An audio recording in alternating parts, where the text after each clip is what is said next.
வணக்கம் உறவுகளே, மகிழ்ச்சியான காலை வணக்கம். கவி பத்தி சொல்லிட்டு இருந்தாங்க.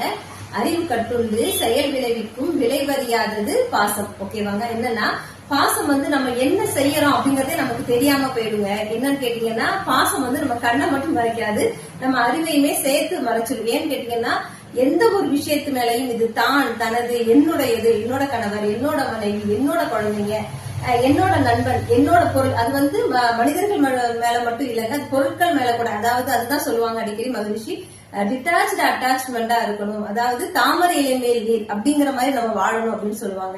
ஏன்னு கேட்டீங்கன்னா இந்த பாசம் அதிகமாகும் போதுதான் என்ன ஆகும்னா நம்ம என்ன செயல் செய்யறோம், என்ன பண்றோம் அப்படிங்கறத என்ன செய்யும், அந்த பாசம் நம்ம கண்ணை மறைச்சிடும். எதுவுமே எதிர்பார்க்காம நம்ம ஒருத்தங்க மேல காட்டக்கூடியதாங்க அன்பு. ஏதோ ஒரு எதிர்பார்ப்போம், இது தனக்கு தான், தன்னுடைய சொந்தம் நம்ம நினைக்கிறது தாங்க பாசம். சோ பாசம் இல்லாம நம்ம எல்லாரும் கூட அன்பா இருப்போம். தொடர்ந்து பேசுவோம். வாழ்க.